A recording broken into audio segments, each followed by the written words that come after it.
Фатиха сүресі. Рахман, әрі аса рақымды Алланың атымен бастаймын.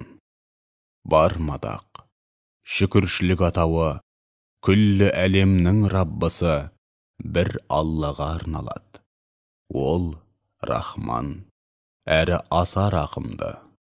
Дін, яғни жауапқа тарту, үкім шығару, һәм қарымта күнінің иесі.